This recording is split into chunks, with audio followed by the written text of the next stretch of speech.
자, 여러분들 거기 91쪽부터 현대 소설부터 나가도록 하겠습니다.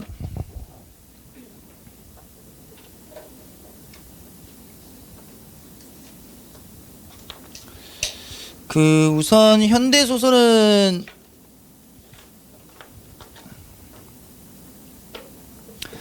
거기 이광수의 무정부터 한번 살펴보도록 하겠습니다. 이광수의 무정. 그 성격을 보게 되면은 우선 계몽적이다라고 나오고 있는데, 거기 계몽적에다가 하나 표시를 해 두시기 바랍니다. 자, 여기 이제 중심 인물은 이영식이라는 인물이 있는데, 사실 이영식이라는 인물은 현실과 이상 사이에서 거기 줄거리 보면 나타나고 있겠죠. 거기 보면은 경성학교 영어교사 이영식이 있는데, 현실과 이상 사이에서 고민하는 이런 개화기의 전형적인 인물이 되겠습니다. 우리 조선 민족을 개화시켜야 한다는 어떤 선구자적 지성이라든지 또는 계몽의식을 갖추고 있는 인물이 이형식이라는 인물이 되겠고, 바로 밑에 김선영이 나오고 있습니다. 밑에 박영채가 나오고 있고 김선영이 나타나고 있는데, 우선 김선영은 개화기 신여성의 역시 전형적인 인물에 해당하는 것이고, 하지만 이제 이 김선영의 한계점은 투철한 계몽의식을 갖추지는 못했다라는 것. 자, 그리고 이제 박영채가 나오고 있습니다. 박영채는 봉건적인 가치관을 지니고 있는 여성의 전형이었다가 근대적 가치관을 갖춘 인물로 다시 변모하게 되는데, 이 박영채를 도와주는 사람이 바로 김병욱이 되겠죠. 김병욱. 김병욱 같은 경우에는 동경에서 유학한 여성으로서 진취적이고 이상적인 인물을 지니고 있는 유형이 되겠습니다. 아무래도 이제 영채가 글을 읽어보면은 영채가 이제 자살하고자 평양으로 가게 되는데, 이 영채가 자살을 포기하고 새로운 의식을 갖출 수 있는 그런 실마리를 제공하고 있는 것이 바로 김병욱이 되겠습니다. 김병욱. 자, 거기 작품 해설로 내려가게 되면은 거기 계몽 소설이고 성격 자체도 계몽적이고 민족주의적 성격이다라고 나오고 있으면서 시대적인 배경은 1910년대가 되겠습니다. 1910년대. 자, 주제는 신교육과 그리고 자유연애 사상의 고치 그리고 계몽이라고 이제 나타나고 있습니다. 자, 우선 중요한 것은 자유연애 사상이 상당히 중요하기 때문에 이 부분 여러분들이 꼭 기억을 좀 해둬야 될 것 같습니다. 자, 그 다음에 이 전체적인 줄거리는 여러분들이 거기 나오고 있는 것들 한번 쭉 보시면 되겠고, 말 그대로 이영식이 영어 개인 교수를 하던 김선영에게 사랑의 감정을 느낄 무렵 옛 은사의 딸 박영채가 나타나면서 영채가 형식에게 사랑을 고백하게 되겠죠. 자, 그러다가 형식은 기생이 된 영채를 아내로 맞이하지 못하는 죄책감과 그리고 선영에 대한 사랑 사이에서 심리적인 갈등을 느끼면서 그렇게 나중 위기 절정 결말까지 이어지고 있습니다. 자, 그 계몽주의 소설에 대해서 우선 여러분들이 조금 신경을 써둬야 될 것인데, 계몽주의는 16세기에서 18세기에 유럽에서 발생한 사상이라고 이해를 하시면 되겠습니다. 이 계몽이라는 것은 비단 교육에서만 뿐만 아니라 정치 그리고 사회, 철학이라든지 과학이라든지 예술이라든지 광범위한 분야에서 영향을 미쳤는 부분이 되거든요. 자, 그래서 인간 중심의 합리적인 사고를 긍정하면서 인간의 이성을 통해서 어리석음을 깨우치도록 하는 것을 계몽주의라고 이해를 하시면 되겠습니다. 중요한 것은 합리적인 사고를 긍정적으로 바라보고 있으면서 인간의 이성을 통해 그 어리석음을 깨우치도록 하는 것이 바로 계몽주의 소설의 가장 핵심이 되겠습니다. 그 계몽주의 소설은 여러분들 종류가 이광수의 무정이 있습니다. 이광수의 무정이 있고, 그 다음에 두 번째는 흑도 역시 마찬가지. 그 다음에 시문의 상록수라는 작품이 있습니다. 자, 요런 작품들이 계몽주의 소설의 가장 대표에 해당하는 작품이라고 이해를 하시면 되겠습니다. 요렇게.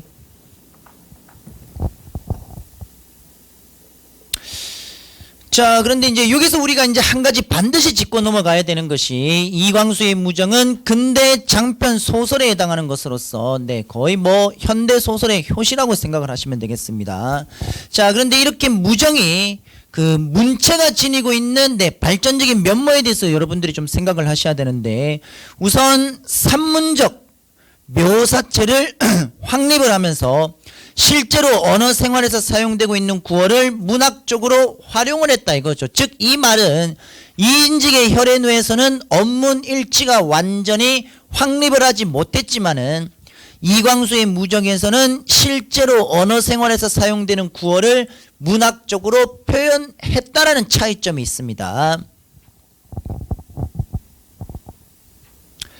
자, 글을 읽어보시면 알겠지만은 그 처음에는 보통 현재 진행형, 그러니까 현재 진행형 시제는 이제 주로 이제 사용을 하다가 이제 조금 글을 조금 밑에 부분 이제 내려가면은 진행형이라든지 완료 시제라든지 이런 부분들이 경우에 따라서 엄격하게 구분을 지어서 활용이 되면서 언문 일치가 이렇게 이제 확립이 된 그 작품이 바로 이광수의 문체가 지니고 있는 발전적 면모이다라고 이해를 하시면 되겠습니다. 자, 그 다음에 그 뒤쪽에 내용으로 그 뒤에 보면은 여러분들 92쪽을 보게 되면은 뭐 매일 신보에 의해서 거기 민족주의 사상의 고치라든지 신교육 필요성의 역성이라든지 그 다음에 자유연의 강조라든지 근대화의 과제 제시라든지 이 계몽주의적인 주제를 담고 있다. 이 부분은 여러분들이 반드시 알아둬야 되겠고, 거기 제가 방금 말씀드렸던 세 줄은 꼭 여러분들이 확인을 하시면서 알아두셔야 되겠습니다.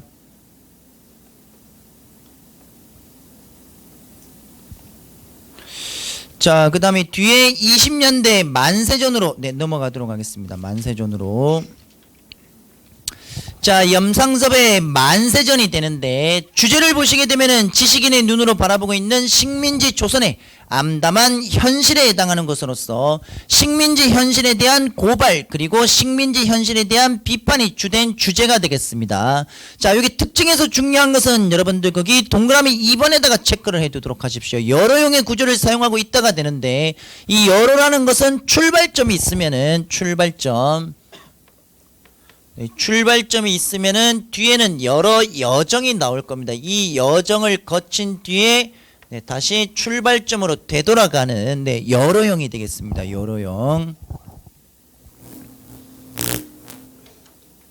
자, 밑에 그 줄거리를 보시게 되면은 동경 유학 중인 나는 이인화가 되는데 나는 아내가 위독하다라는 전보를 받고 급히 귀국을 하게 됩니다.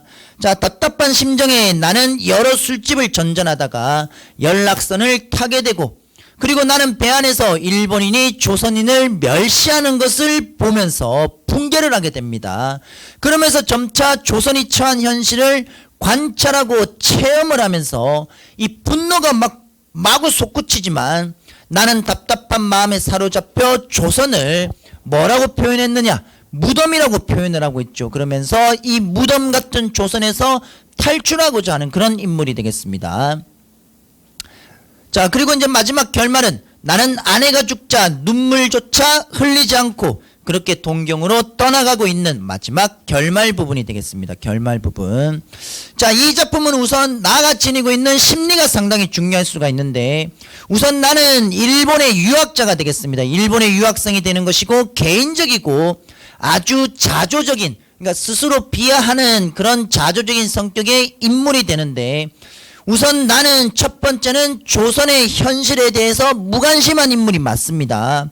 조선의 현실에 대해서 무관심한 인물이었지만은 이게 지금 여러 여정을 통해서 배를 통해서 일본인이 조선인을 무시하는 것을 바라보면서 서서히 분노를 하게 되는 거죠. 그러면서 나는 조선의 현실에 대해서 분노하는 것으로서 그렇게 성격이 바뀌고 있는 내용이라고 이해를 하시면 되겠습니다. 자, 이 작품이 여령이 되는 것은 동경에서 출발을 해서 네, 동경에서 출발을 해서 서울을 거쳐서 다시 동경으로 네, 이렇게 돌아오게 되는 네, 여러형이 되겠죠. 자, 그래서 동경에서 출발을 해서 뭐 부산으로 갔다가 경북 김천을 경유해서 서울로 오는 네, 그런 여러 여정이 있습니다. 그러다가 서울에서 다시 동경으로 재출발이 되겠죠. 재출발.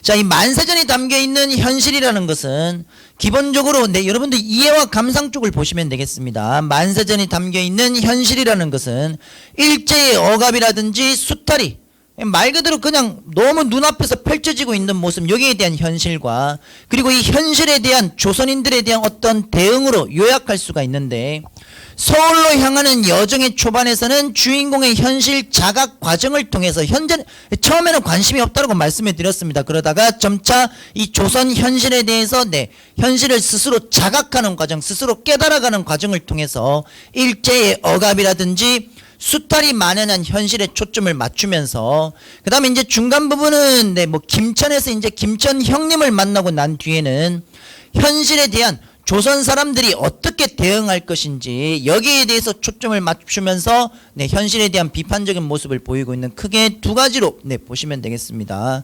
만세전에서 중요한 소재는 마지막에 나오고 있는 무덤, 네, 이 무덤이 중요한 소재로 작용을 하고 있으니까 거기까지 보시면 되겠습니다.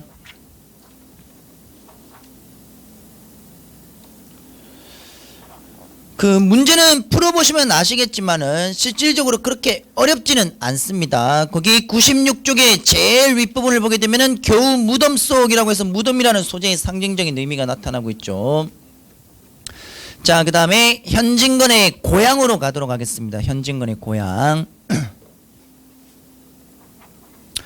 자, 현진건의 고향도 우선 줄거리를 잠깐 한번 보시게 되면은 이 작품은 일제강점기 1920년대 중반 일제의 수탈로 황폐해진 농촌을 배경으로 하고 있으면서 기차 안에서 우연히 알게 된 한 인물이 인생 역정을 통해서 당대 조선 농촌 공동체가 어떻게 파괴가 되고 있는지, 그리고 식민지 현실에서 개인의 삶이 얼마나 짓밟히고 있는지 이 부분에 대해서 리얼리즘, 사실적으로 그려놓고 있는 것이 바로 이 고향이 되겠습니다.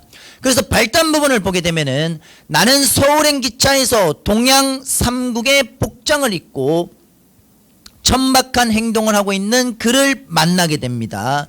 그리고 그와 대화를 나누다가 그가 고향을 떠난 사정을 듣게 되고, 나는 과거에 대구 근교의 평화로운 농민이었던 그가 농토를 잃고, 그러니까 말 그대로 이제 땅을 잃고 유랑하면서 또 돌아다니고 있는 그런 생활을 하고 있는 사실을 알게 되는 거죠.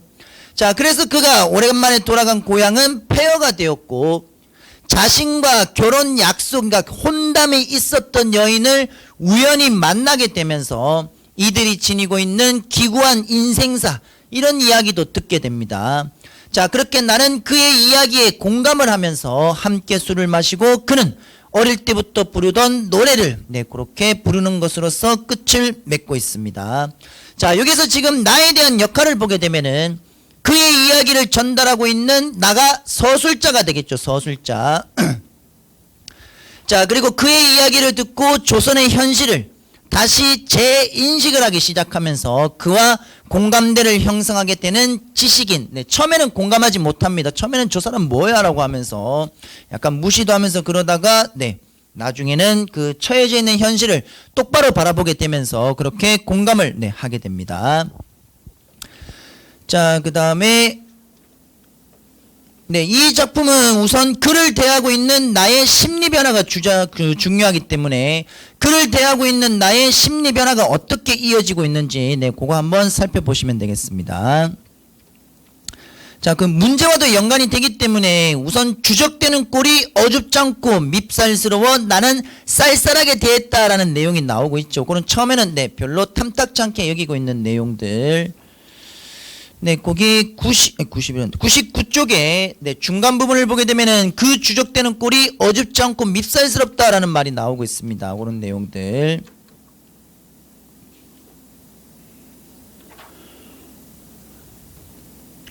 자, 그 다음에 뒤에 염상섭의 3대로 넘어가도록 하겠습니다. 염상섭의 3대. 자, 염상섭의 3대로 가게 되면은 우선 염상섭은 가족사 소설이 되는데, 가족사 소설. 자, 그런데 이 개인 가족사를 통해서 사실 보여주고자 하는 것은 우리 조선 전체, 조선 상황을 보여주고자 한다는 거. 1대는 조이간이 되겠습니다. 조이간, 할아버지가 되겠고, 그 다음에 2대는 조상훈이라고 해서 아버지가 됩니다. 아버지. 그 다음에 3대는 손자 조덕기가 되겠고, 자, 그래서 할아버지는 완전히 봉건적인 인물을 지니고 있는 것으로 이해를 하면 되겠습니다. 봉건적인 인물. 자, 그 다음에 아버지는 이제 개화기 새로운 지식인이 되는데, 문제는 이 조상훈에 해당하는 이 사람은 개화기 인물은 물론 맞지만은 이 사람은 표리부동한 성격이 되겠습니다. 즉 겉과 속이 다른 인물. 겉으로는 돈에 대한 쓰임이라든지 교육 사업이라든지 이런 것들에 대해서 신경을 쓰는 척하지만은 뒤로 알고 보면은 뭐 따로 여자를 만나서 뭐 아이를 놓는다라든지 돈도 유흥으로 탕진하고 그렇게 정상적인 인물은 아니겠죠. 그리고 조덕기는 이제 손자가 되는데 여기는 여기 있는 것과 그 다음에 여기에 있는 건데 중도적인 성격이라고 생각하시면 되겠습니다. 실제적으로 조이간이 재산을 물려줄 때도 이 손자 조덕기에게 물려주게 되는 것이죠. 열세라는 소재가 있습니다. 자, 이 작품은 전반적인 이제 그 대립 각이 바로 할아버지와 아버지가 되겠죠. 할아버지와 아버지.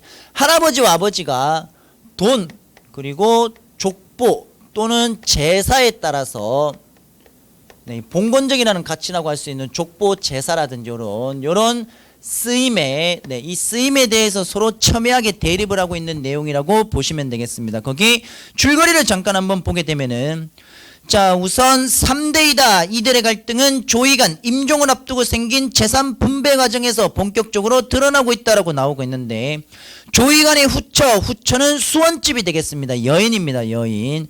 자, 조이간의 후처 수원집을 조이간에게 소개해준 최천봉 등은 재산을 중간에서 빼돌릴 생각으로 유서를 변조하기도 하고 그런 내용들이 쭉 나오면서, 자, 하지만은 결국 조이간의 재산은 열세에 의해서 손자 조덕기에게 넘어가게 되고, 그리고 이 아버지는 또 이 손자 조덕기에 간 이 재산을 또 이제 빼앗으려고 하는 좀 약간 좀 정상적이지는 않죠. 그런 내용들이 되겠습니다.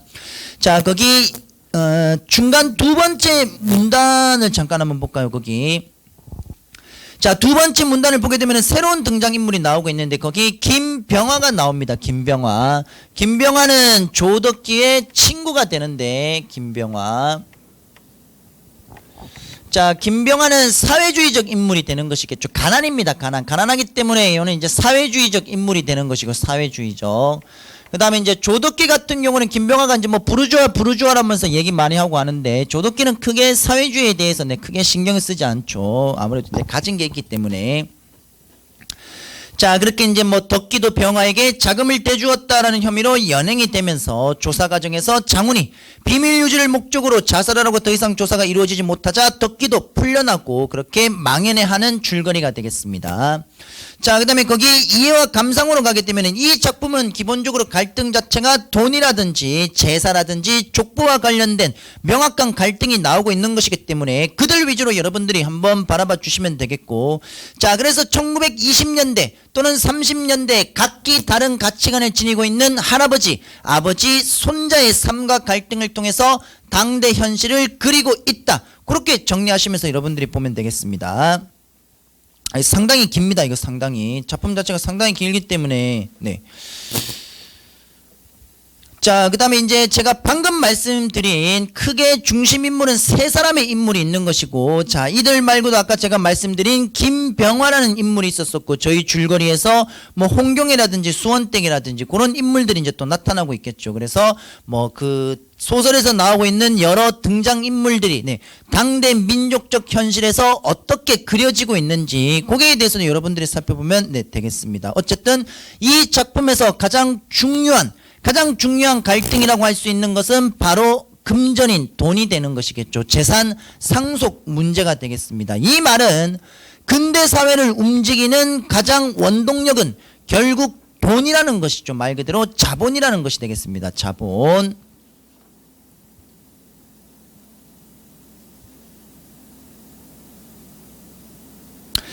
자, 그 다음에 거기 문제를 한번 보시면 1번, 2번 문제가 되겠습니다. 103쪽에. 자, 이 글에 대한 설명으로 뭐 적절하지 않은 것은 이라고 문제 내용이 나오고 있는데 그렇게 어렵지는 않습니다. 뭐 등장인물이 지니고 있는 일치, 불일치 문제가 되는 것이겠죠. 덕기는 자신이 속해 있는 이 계층에 대한 자부심 이런 거 없습니다. 그걸 읽어보면 이제 바로 나올 거고, 요거는 네, 답 체크하지 마시고 나중에 문제 풀어보시면서 여러분들이 보시기 바랍니다. 거기.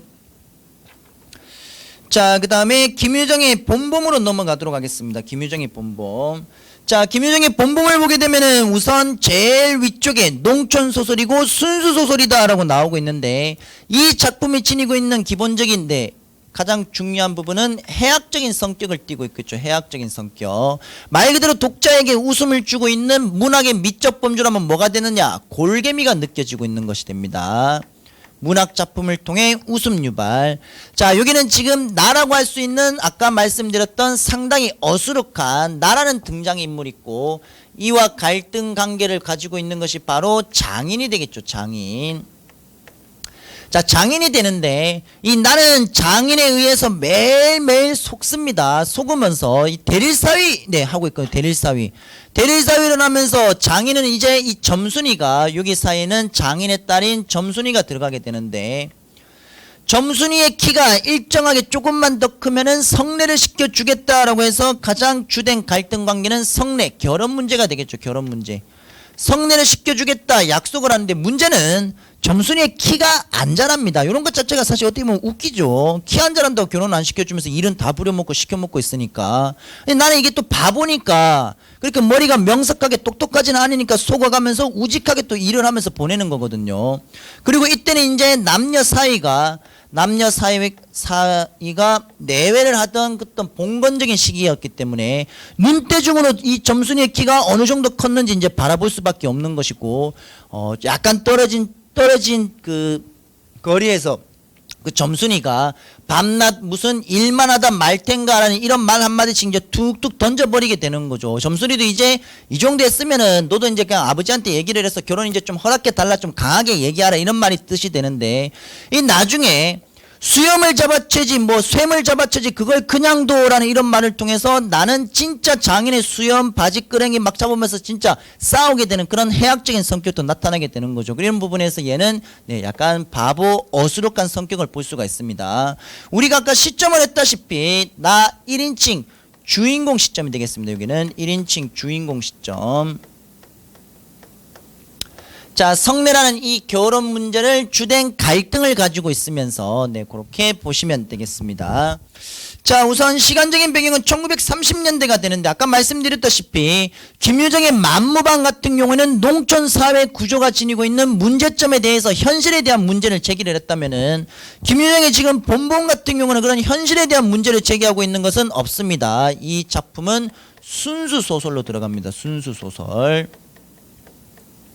자, 순수 소설로 들어가고 있기 때문에 현실에 대한 비판이라든지 일제에 대한 비판 그런 내용들은 없고, 주제를 보면은 우직하고 순수한 대릴 사이와 그를 이용하는 교활한 장인 사이의 갈등만 나타나고 있는 것이죠. 그렇게 정리하면 되겠습니다.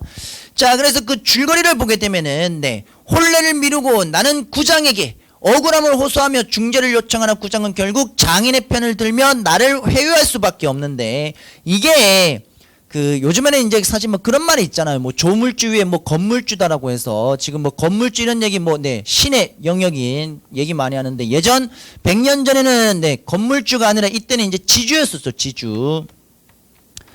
땅 주인이 되겠습니다. 땅 주인은 이때 당시에 당연히 농사를 짓지 않습니다. 물론 뭐 이태준의 돌다리라는 작품을 보게 되면은 이 땅을 정말 자신의 생명과 같이 생각하는 그런 분도 있겠지만은, 보통 지주는 농사를 짓지 않죠. 지주 사이에는 마름이 있습니다. 마름은 그냥 관리인이라고 생각하시면 되겠습니다. 이 장인이 바로 마름이 되는 것이겠죠. 그 다음에 이제 소장농이 존재를 하게 되는데, 자, 여기에서 이제 순위로 매기게 되면은 당연히 이제 뭐 파워가 제일 셀 것이고, 두 번째가 될 것이고, 세 번째가 되겠죠. 세 번째.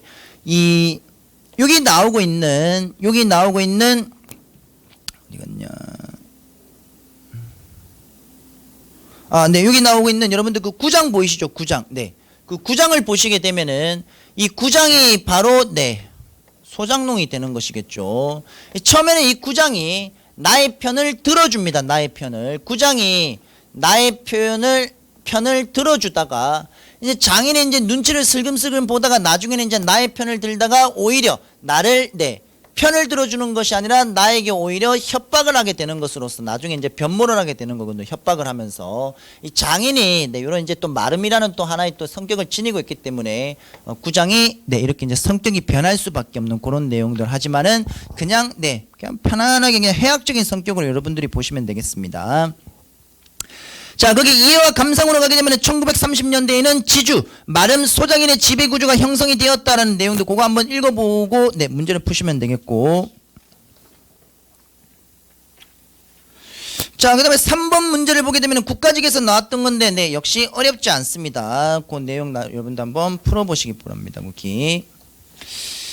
자, 그 다음에 거기 동백꽃. 여기 동백꽃도 역시 마찬가지 순수소설, 농촌소설에 들어가고 있는 것으로서 1인칭 주인공 시점이 되고 강원도 산골 마을에 사춘기 시골 남녀의 순박한 사랑에 해당하는 것으로서 그거 한번 보십니다. 이거는 뭐 쉬워서 이거는 넘어가도록 하겠습니다.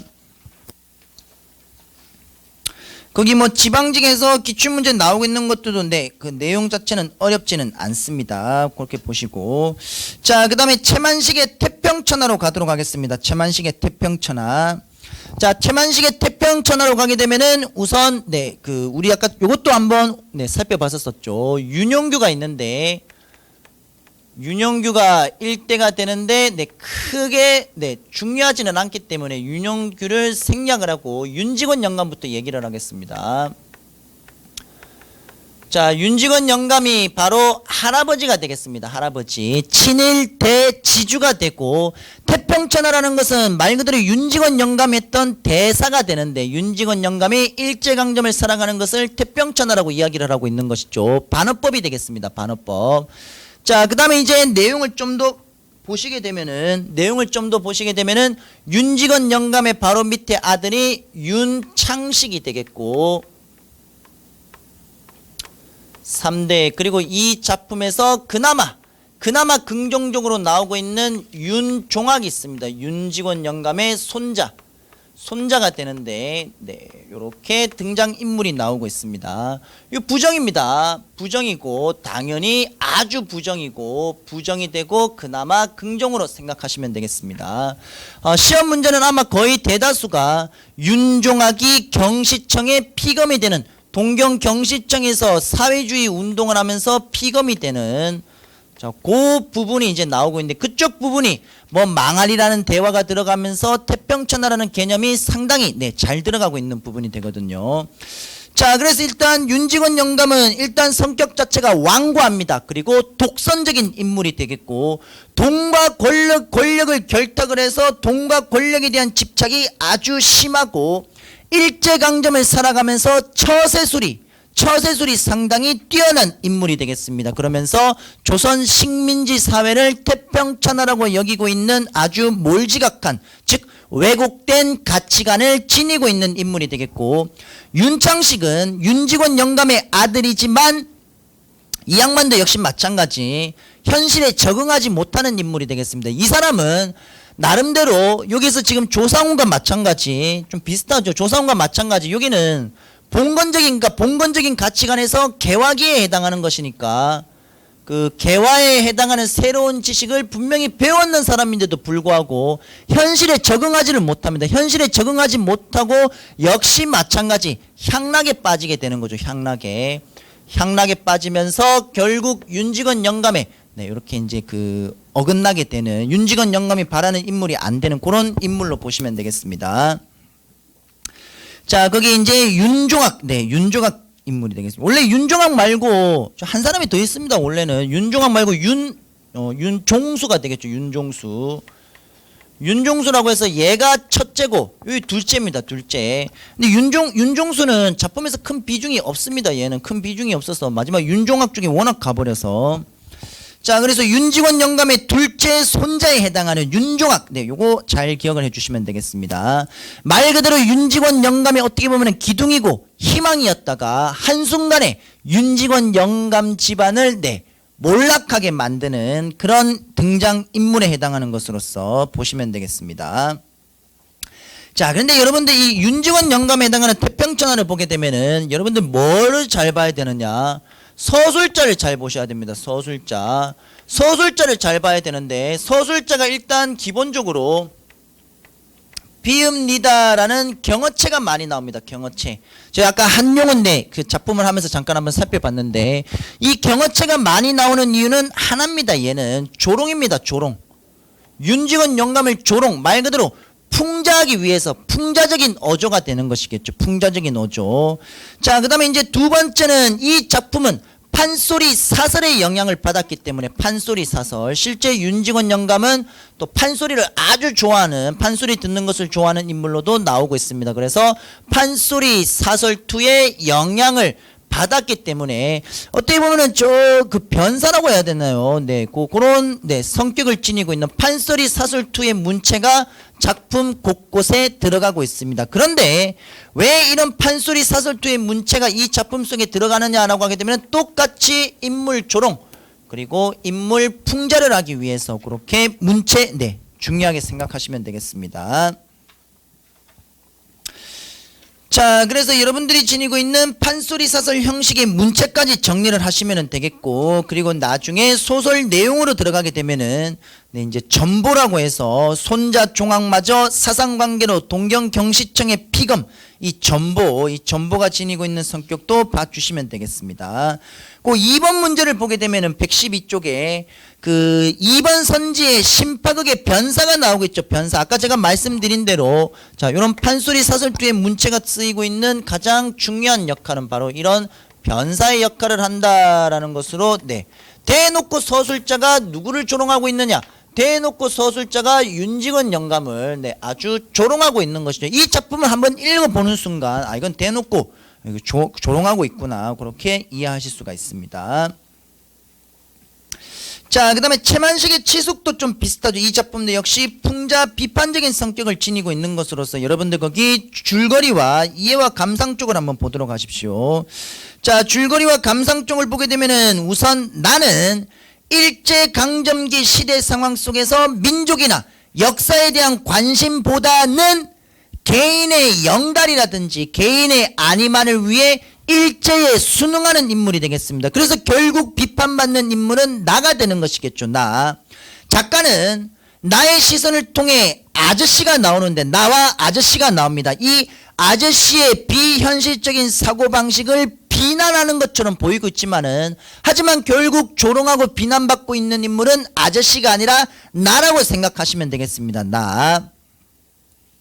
자, 그렇게 이해를 하시고, 우선 전반적인 줄거리를 보면은 화자인 나는 사회주의 운동을 하다가 징역살이를 하고 나와 지금은 폐병으로 알아누워 있는 아저씨를 소개하고 있습니다. 나는 대학교까지 나와 전과자가 된 아저씨와 폐인이 된 남편을 수발하고 있는 부지런한 아주머니, 이 두 사람을 모두 답답하고, 이 답답하기 거짓없다, 답답하기 이를 데 없다라고 생각하면서 나는 일본인이 운영하고 있는 상업의 종업원이 되겠습니다. 곧 자립해서 일본에 가서 살고자 하고 있는 나가 되는데, 근데 이런 나의 계획은 바로 아저씨 때문에 방해를 받게 되겠죠. 그렇게 나는 아저씨의 한심한 행태를 정면에서 비판을 하지만, 아저씨는 오히려 내가 세상 물정, 세상을 움직이는 힘을 모른다라고 지금 비난을 하면서 마지막 결말은 나는 아저씨 같은 사람은 빨리 없어져야 한다라고 생각을 하면서 그런 내용들이 나타나고 있겠죠. 일단 기본적으로 보면은 아저씨는 학력이 아주 우수합니다. 아저씨는 대학교도 졸업을 했지만 나는 보통학교, 소학교도 졸업을 하지 못했죠. 가정생활은 헌신적인 조선 여성과 결혼을 했으나 이제 나 같은 경우에는 자신이 하고 싶은 것을 고집하기보다 그러니까 가족의 행복을 중시하고 있는 그런 인물들로 여러분들이 정리를 하시면 되겠고, 자, 그 다음에 그 뒤쪽으로 가도록 하겠습니다. 그 전에 그 태평천하가 지니고 있는 긍정적인 인물에 대해서는 윤종학이 있었었죠. 부정적인 인물은 윤직원 영감이 있었습니다. 치숙은 긍정적인 인물이 바로 아저씨가 되겠고, 아저씨가 긍정적인 인물입니다. 이 작품은. 부정적인 인물이 아까 말씀드렸던 나가 되겠습니다. 나.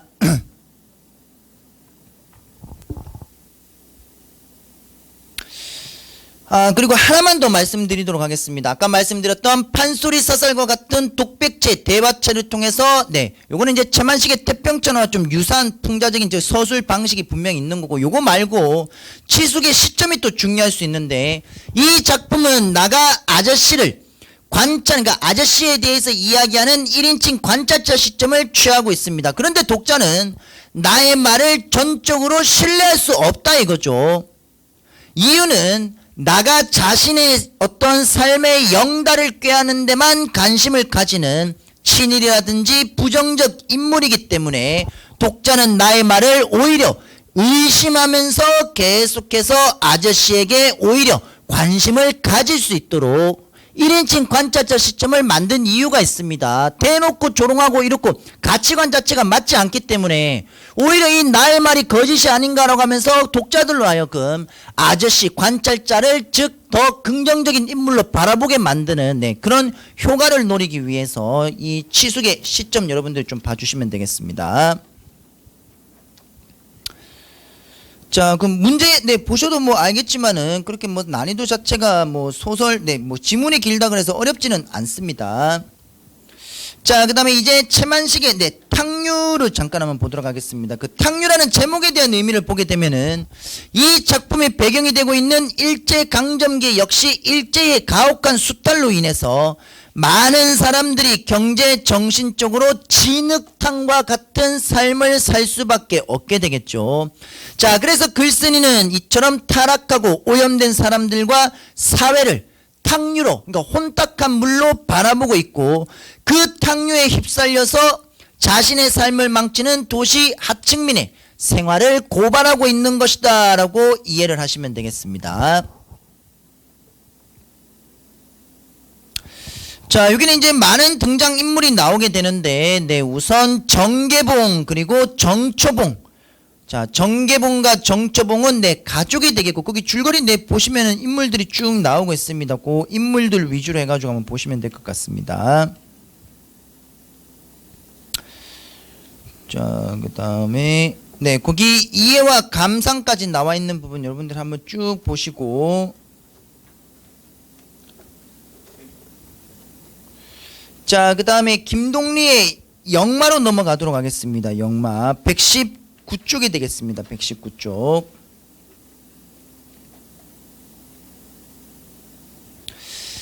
자, 기본적으로 이제 이 영마라는 것은 말 그대로 역마살을 소재로 해서 운명에 의해 상처받고 좌절받고 또는 이 운명의 수능에 나가는 그런 삶을 지니고 있는 내용들. 자, 기본적으로 이 작품 같은 경우에 그 최장수 영감이 있습니다. 최장수 영감. 최장수 영감과 이제 여인 1번 사이에서 나왔는 사람이 바로 옥화가 되겠죠.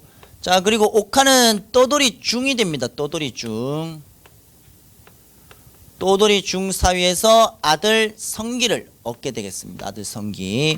근데 이게 할아버지도 떠돌이고 아버지라고 할 수 있는 사람도 떠돌이가 되는 거죠. 그래서 옥화는 이 자신의 아들이 이거 떠돌이 영마의 살을 가지고 태어나면 어떡할까, 또는 이 아이가 역마살을 가지고 있으면서 살면 어떡할까라는 이 부분에 대해서 항상 고민을 하고 있었습니다. 이 부분에 대해서. 그러다가 여인 2번 사이에서 난 그 개연이라는 여성이 한 분이 있는데, 최장수 영감이 이제 딱 이렇게 이제 개연을 옥화에게 잠깐 맡겼는데 처음에는 몰랐죠. 자신이 의복 동생이라는 것을. 근데 이 두 사람이 상당히 좀 잘 어울렸습니다. 두 사람이 잘 어울렸고, 옥화가 가만히 보니까 성기가 만약 이제 이 역마를 만약에 극복을 하려고 하면은 요거는 둘을 결혼을 시켜서, 결혼은 말 그대로 제도가 되지 않습니까? 제도를 통해서 떠돌이, 즉 역마를 막아야 되겠다라고 생각을 한 거죠. 하지만 알고 보니까 이제 개연이 최장수 영감의 이제 딸이 되는 거죠. 따지고 보면 이제 언니와 여동생 사이가 되는 것이니까 조카와 이모 사이가 되는 겁니다. 조카와 이모. 그래서 이제 이 작품의 마지막 부분을 보게 되면은 이런 삼거리라고 해서 여기가 이제 쌍계사 절도 있고 성기가 살았던 지역이 될 것이고 여기는 이제 계연이 떠나간 곳 구례가 되겠습니다. 구례. 그 다음에 여기는 이제 하동이 될 것이고 성기는 엄마한테 이제 옆판을 하나 맞춰 달라고 얘기를 했었을 때 어머니는 이제 어떻습니까? 옥화는 이렇게 이제 둔기로 머리를 한 대 딱 맞은 것처럼 이제 모든 것을 이제 체념을 하고 포기하면서 옆판을 맞춰주는데 옆판을 맞춰준 이유는 떠돌이로 살겠다라는 거죠. 그러면은 성기는 현실에 대해서 어떤 인물이 되느냐? 현실 수능적 인물이 되겠습니다. 그러니까 역마라는 것을 받아들이는 인물이 되는 거죠. 그런데 이 옆판을 맞춰가지고 여기 뒤에 있는 요쪽 있죠. 요쪽 아예 내가 지금 이렇게 등지고 서 있는 것이니까 이쪽은 안 가겠다는 얘기죠. 떠나겠다는 얘기입니다. 근데 성기가 이쪽에 서서 이렇게 바라보고 있는 게 하나가 있고 이렇게 바라보고 있는 게 하나가 있는데 처음에는 요 계연이 떠나간 곳을 한참 동안 바라봅니다. 왜? 이유는 만약에 계연이 떠난 곳을 해서 성기가 이쪽으로 가버리게 되면은 이건 아까 여기서 말씀드렸던 결혼 제도로 갈 수 있는 결말로 갈 수 있는 확률이 크겠죠. 하지만은 이 작품은 그러지는 않습니다. 여기도 결국 가지 않습니다. 결국 성기는 하동 자신의 운명을 받아들이는 이 역마라는 작품이 되겠습니다.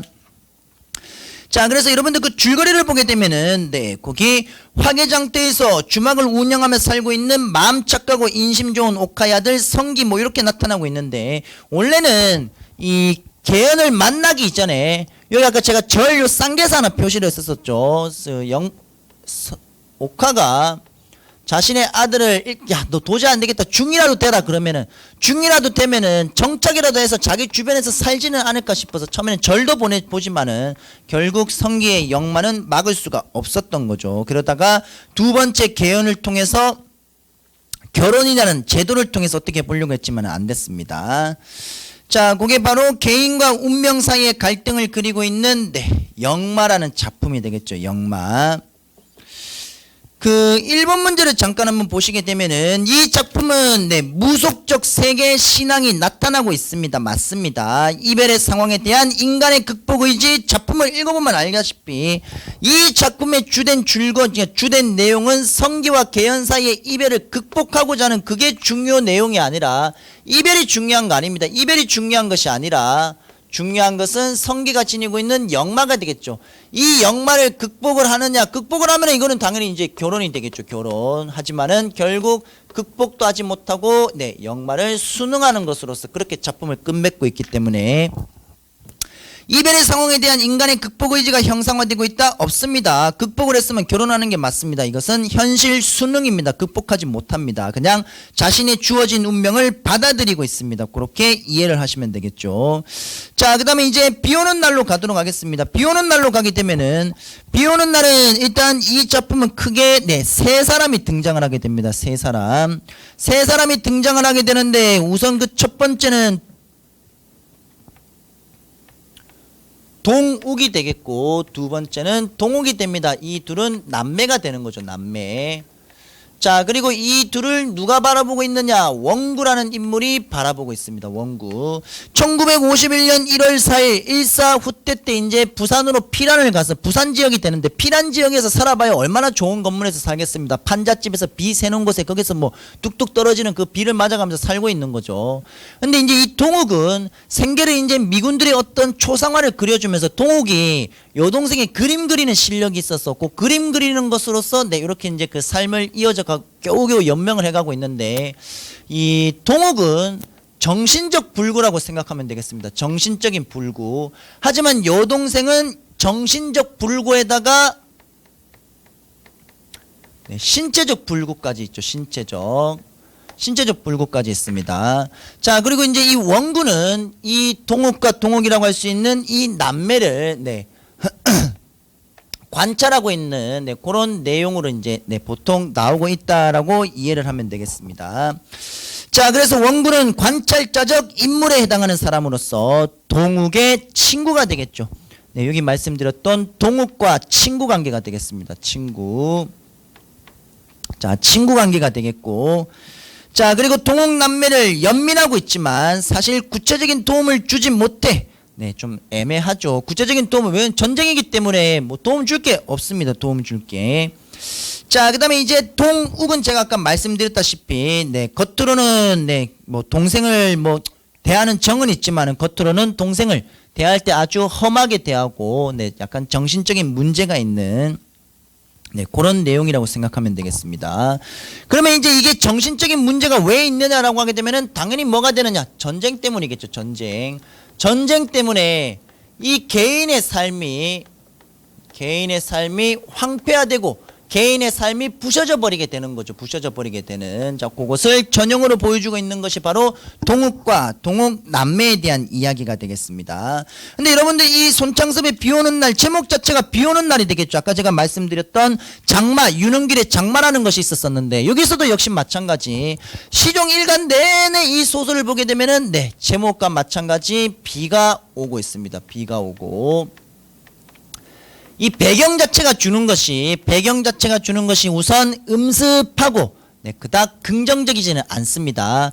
현진건의 운수 좋은 날이라는 작품을 봐도 처음에 시작할 때 비가 네, 추적추적 내리는 날씨였다라고 해서 비가 내리고 있는 것으로 시작이 되어서 결국 아내가 설렁탕도 못 먹고 죽는 네, 그런 비극적인 결말을 맞이하게 되는 것이거든요. 그래서 운수 좋은 날도 역시 마찬가지. 네.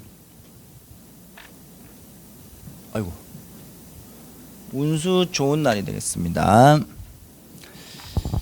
자, 그렇게 비 오고 있는 네, 배경의 역할에 대해서 말 그대로 우울한 분위기를 연출을 하면서 전우의 무기력한 삶이라는 작품의 주제를 그렇게 효과적으로 구현해내고 있다. 그렇게 이해를 하시면 되겠죠. 자, 그리고 동욱과 동욱 남매의 이런 비극적인 상황이라든지 정신적인 불구의 동욱, 정신적 육체적 불구에 해당하는 여동생 동욱, 네, 요것까지 다. 그 육체적인 불구라는 것은 어렸을 때 소아마비를 겪었기 때문에 네, 그렇게 이제 집에 갇혀 있다 보니까 사람들에 대해서 적대감을 가지게 되는 것이겠죠. 자, 그래서 네, 이 동욱도 원고를 처음 봤을 때는 네, 상당히 적대적인 네, 눈빛을 보내고 네, 행동이 나오고 있습니다. 내용을 보면은. 자, 거기 이해와 감상 파트 부분 여러분들 꼭 한번 확인해 보도록 하시고, 네, 문제 자체는 그렇게 난이도 역시 높지는 않습니다. 자, 그 다음에 미스터 방으로 가도록 하겠습니다. 미스터 방으로 가게 되면은 방상복이 등장을 하고 있죠. 방상복. 근데 이 방상복에 등장을 하고 있는 여러분들 거기 특징이라든지 이해와 감상을 좀 정리를 잘 해주셔야 되는데, 이 방상복은 말 그대로 해방 직전에 뭐 구두 수선 정도로 요즘에 좀 생각하시면 되겠죠. 그게 신기루 장소가 되는데, 신기루 장수 일을 하고 있는데 문제는 해방 전과 해방 후로 나뉘게 됩니다. 해방 전은 이름이 방산복으로 나오고 있지만 해방 후에는 미스터 방, 네, 미스터 방이라는 네, 이야기가 들어가고 있는 거거든요. 쉽게 얘기하면은 앞쪽은 말 그대로 일제강점 하에서 정말 힘들게 이제 살아갔고, 해방이 되어도 방산복은 우라질 독립이 배부른가 이런 말을 하고 있거든요. 이런 말을 하는 이유는 독립이 되든 안 되든 이런 사람들에 관계없이 이런 사람들은 가난하기 때문에 먹고 사는 문제, 네, 먹고 사는 문제에 대해서 굉장히 민감했습니다. 해방이 됐다고 그럼 잘 먹고 잘 사느냐, 안 되는 거죠. 그런데 해방이 되고 나서 이 가격을 조금 올려봤는데 아무도 나한테 뭐라고 하는 사람이 없습니다. 그러다 보니까 순간적으로 폭리를 취하게 되는 거죠. 즉 금전적인 이익을 조금 얻게 됩니다. 그러다 보니까 방산복이 오라 독립도 할 만한가 보다라고 하면서 독립에 대해서 처음에는 부정적이었다가 독립에 대해서 긍정으로 가게 되는 거죠. 근데 이게 비단 방산복만 올렸느냐? 아닙니다. 물건 대주는 사람부터 다 올려버리니까 다시 또 먹고 사는 문제가 또 힘들어져 버리게 되는 거죠. 그래서 독립에 대한 인식이 부정, 긍정, 부정으로 이렇게 바뀌게 되는 방산복이. 그러다가 우연치 않게 미군 S 소위가 있습니다. 미군 S 소위. 이 미군 S 소위의 통역을 담당하게 되면서, 즉 영어를 조금 할 수 있었다라는 거죠. 이 통역을 담당하게 되면서 순식간에 신분이 역전하게 되는 거죠. 신분이 역전이 되면서 미스터 방이 되는 것이고, 동시에 뭐를 지니느냐? 네, 권력과 세력을 지니게 되는 것입니다. 그러면서 중간에 백주사라는 사람이 나오는데 백주사는 친일파입니다. 친일파고 방산복이 그러니까 요때는 방산복일 때는 백주사를 쳐다도 못 봤죠. 쳐다도 못 봤는데 순식간에 이 백주사가 사람들에 의해서 맞고 쫓겨나고 있다가 자신의 재산을 빼앗겼다라고 생각을 하는 거죠. 친일인데 자신의 재산을 빼앗겼다라고 생각하고 있습니다. 그러면서 미스터 방에게 찾아가서 나이도 한참 어린 이 미스터 방에게 굽신굽신 하면서 자신의 재산을 찾아달라고 부탁하는 역시 부정적인 인물. 이 소설은 마지막이 이것도 풍자적인 성격인데 미스터 방이 그 미군 소위에게 소위 여기 죽방이라고 부르죠. 여기 얼굴 그냥 한 대 세게 맞으면서 그냥 끝나는 것으로서 이게 그냥 창문에 대고 양치 가를 해가지고 탁 뱉었는데 그게 이제 밑에서 올라오는 미군 소위가 이렇게 이제 손을 누면서 인사를 하는데 거기에 얼굴 면상에 붙게 되면서 미스터 방의 몰락을 암시하는 것으로서 그렇게 끝을 맺고 있는 작품이 됩니다. 자, 그래서 전지적 작가 시점이 되겠고 당대 현실에 대한 비판적인 의식이 드러난다. 해학적인 문체를 통해 인물을 우스꽝스럽게 희화화하고 있다. 판소리 사설을 사용해서 서술자의 개입이 나타나고 있다. 그런 것도 여러분들 다 정리하시면 되겠습니다. 자, 이것도 역시 이제 가장 한 문장으로 얘기를 하면은 기회주의가 되겠죠. 이런 기회주의자들.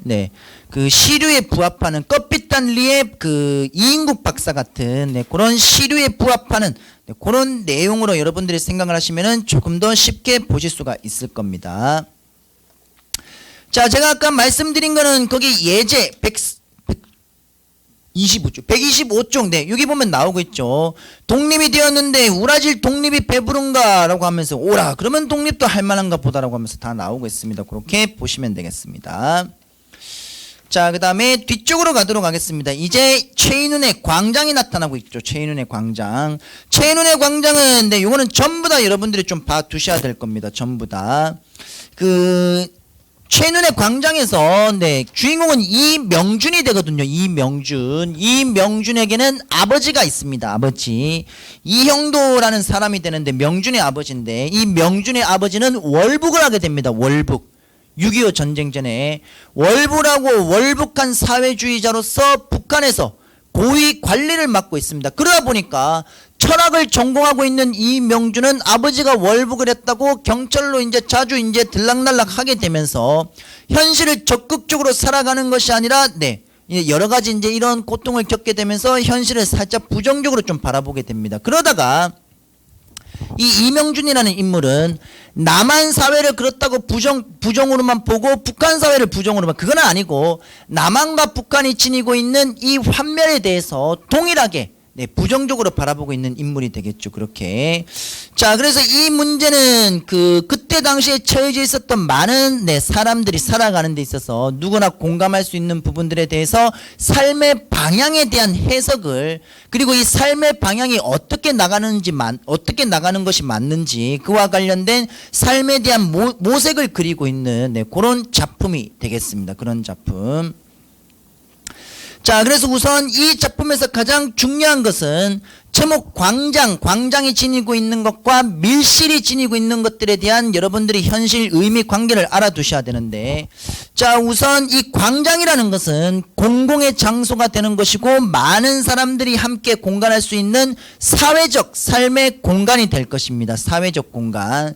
그러면 이 광장이라는 것은 공동의 이념을 추구를 하면서 바람직한 사회를 건설하는 공간이 분명 맞는 것이거든요. 자, 그리고 밀실이라는 게 있습니다. 밀실은 지극히 개인적이고 아주 은밀한 공간이 되는 것이고 개인이 삶의 행복을 추구하고 사랑을 나누며 자신의 역량을 키우는 공간으로서 밀실이 되는 거죠. 밀실. 자, 그런데 이제 이 북한은 모든 의사결정이 사회적인 소통을 통해 이루어지지만 개인의 밀실, 말 그대로 자유가 없는 것이 문제가 되는 거죠. 남한은 겉으로는 지금 자유가 넘치는 것처럼 보이고 있지만은 사회적인 소통, 즉 광장이 부재하다. 광장이 부재하다라고 이해를 하시면 되겠습니다. 자, 그래서 이명준이 추구하고자 하는 사회는 광장과 밀실이 조화를 이루고 있는 사회. 그리고 인간들이 서로 교감을 이루는 이상적인 사회를 꿈꾸고 있는 이 자유로운 공간, 이런 것을 이명준이 추구하는 그런 사회라고 이해를 하시면 되겠습니다. 자, 그래서 이제 보통 이제 시험 문제가 만약에 출제가 되면은 이명준이 이제 중립국을 택하게 되는, 포로로 이렇게 잡혀가서 포로에서 이제 마지막에 남한이냐 북한이냐 아니면 이제 제3국이냐 이런 이제 내용들이 나오고 있는데, 그 중립국을 택할 때 북한 측 군인들의 말과 남한 측 군인들의 말투를 좀 잘 보셔야 됩니다.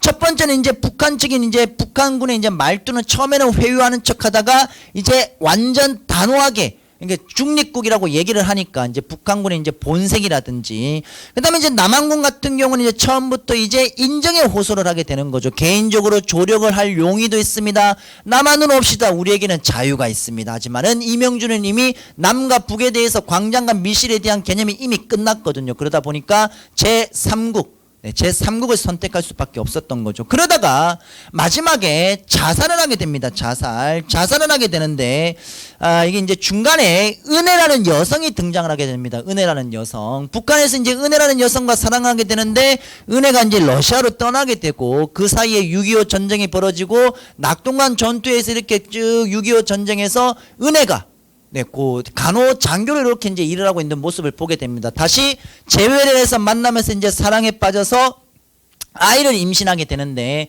은혜가 아이를 낳기 전에 죽음을 맞이하게 됩니다. 전쟁 때문에. 아무래도 이제 이명준이 제3국을 선택하는 부분은 이런 개인적인 가족 이런 문제도 분명히 있었던 거죠. 그러다가 이제 타고르호라는 이 배를 타고 가면서 중간에 자살을 하게 됩니다. 그 자살은 아마 바다가 본인이 생각하는 정말 진정한 푸른 광장이었을 것이다라는 이제 그런 식의 우리가 이제 여운을 얻을 수가 있는 거죠. 유추를 할 수가 있는 것이고. 자, 그렇게 이제 최인훈의 광장, 그렇게 봐주시면 되겠습니다. 자, 그 다음에 껍빛단리로 바로 넘어가도록 하겠습니다. 껍빛단리는 여러분들 아마 여기 계시는 대다수의 분들이 아마 학교에서 거의 다 배우셨을 겁니다. 요거 옛날에 그 예전 교육 과정에서도 다 있었기 때문에. 그냥 이인국 박사라고 하고 있는 처세술이 뛰어나고 있는 이인국 박사, 환자의 치료보다는 환자의 경제적인 능력을 우선시하는 인물이 되겠고, 그리고 미국인 브라운을 만나러 가는 과정에서 시간을 맞추려고 시계를 꺼냈다가 이인국 박사는 과거 일들에 대한 회상을 하면서 그렇게 친일파로 득세하고 소련군의 빚을 빌붙고 일사후퇴 때는 미국에 또 빌붙게 되는 것이고, 그런 처세술이 능한 인물이라고 생각하면 되겠습니다. 그렇게 이 작품은 일제강점기 때는 친일, 해방 직후에는 소련, 전쟁 직후에는 미국, 이렇게 시류에 부합하는 그렇게 이해하시면 되겠습니다. 이 작품은 역순행적인 구성을 분명히 지니고 있는데, 자, 그 일제강점과 해방 직후와 전쟁 직후가 다 과거가 되겠고, 현재는 지금 미국행을 위해서 브라운시를 찾아가고 있는 겁니다. 미국행을 위해서 브라운시를 찾아가는, 그러면서 시계를 보면서 자연스럽게 과거로 들어가게 됩니다.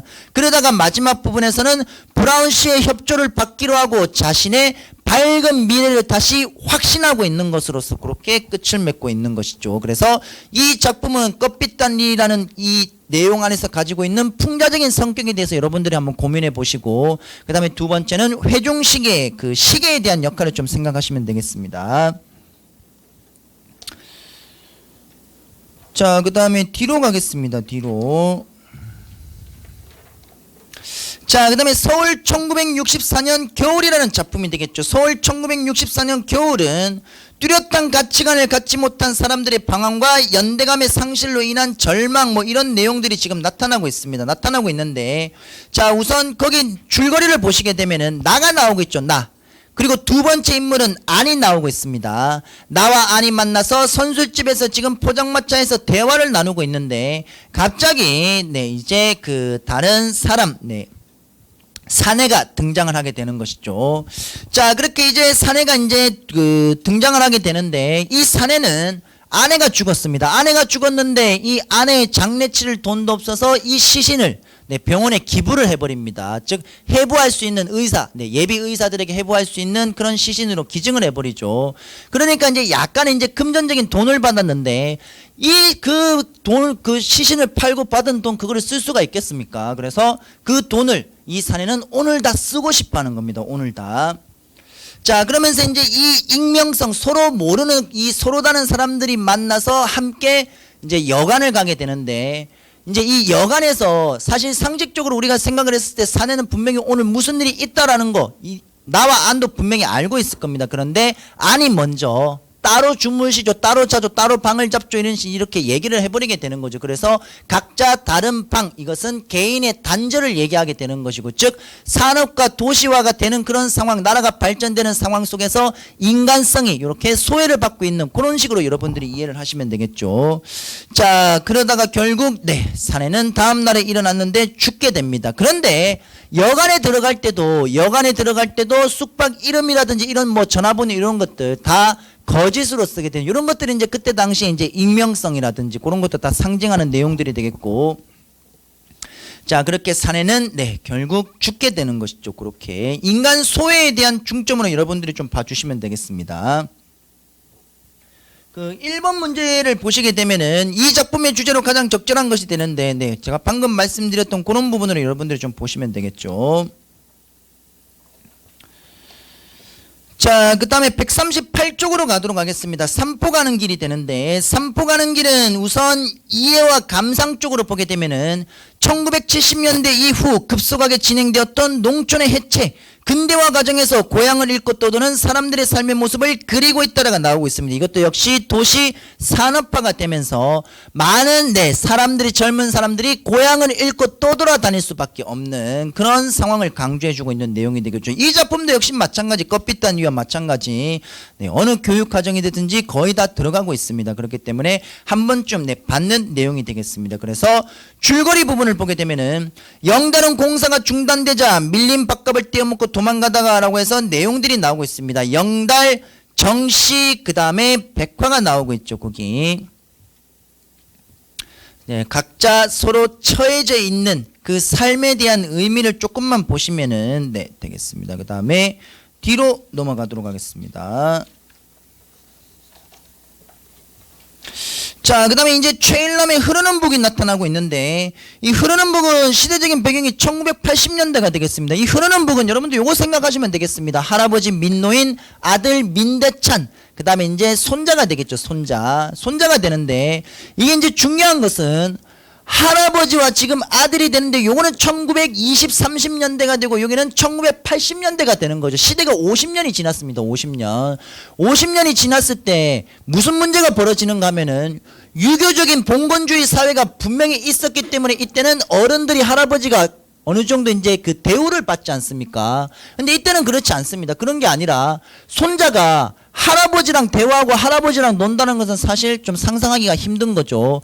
학생 신분인 이 손자가 할아버지를 초빙을 해서 할아버지와 함께 북을 치면서 공연하는 그런 내용들이 되거든요. 그런데 둘째, 그러니까 2대에 해당하는 민대찬이라는 이 아버지는 그러니까 할아버지랑 일대와 사이가 좋지 않는 거죠. 민노인과 민대찬은 사이가 좋지 않습니다. 가치관의 차이도 분명히 있는 것이고, 그리고 며느리라고 할 수 있는 민대찬의 아내라고 할 수 있는 이 두 사람과 할아버지는 다 민노인은 관계가 좋지 않습니다. 자, 주제 1번 여러분들 체크하셔야 됩니다. 이 작품 분명히 예술혼이 있습니다. 할아버지는 북과 관련해서 아버지가, 그러니까 2대가 1대를 싫어하는 이유 중에 하나가 바로 이 북이 되는 거죠. 이 북 때문에 가족을 제대로 돌보지 않은 이 아버지 1대의 민노인에 대해서 원망스러운 마음이 가지고 있기 때문에. 자, 그래서 동그라미 1번을 보면은 예술혼과 인간의 본원적인 삶의 추구, 세대 간의 인식 차이가 나오고 있는데, 요게 이제 그 2대 부부와 1대 할아버지 사이에서 어떤 식으로 관계가 안 좋은가 하면은 80년대에 이제 며느리가 이 아버지에게, 시아버지에게 한 5,000원 정도 용돈을 드립니다. 나 아직 용돈 남아있는데 이렇게 많이 줄 필요가 없다라고 얘기하고 있는데, 이유는 들어오지 말라는 겁니다. 그냥 늦게까지, 이 돈 다 쓸 때까지. 그리고 나가시자마자 문 바로 현관문 걸어 잠그는 거죠. 딱 소리 나게끔. 그런 이제 갈등 관계가 나타나고 있습니다. 그리고 자신의 아들인 성규와 이제 어울리지 말고 공연도 하지 말라는 그런 내용들이 나타나고 있습니다. 자, 그 다음에 현대 소설이 이제 여기까지였었죠. 네. 잠깐 쉬었다가 그 뒤에 20분까지 들어오시면 되겠습니다. 이따 뒤에 수필 이거 이제 거의 수필하고 사실 시나리오는 이론만 보면 됩니다. 이론만. 잠깐 쉬었다가 나가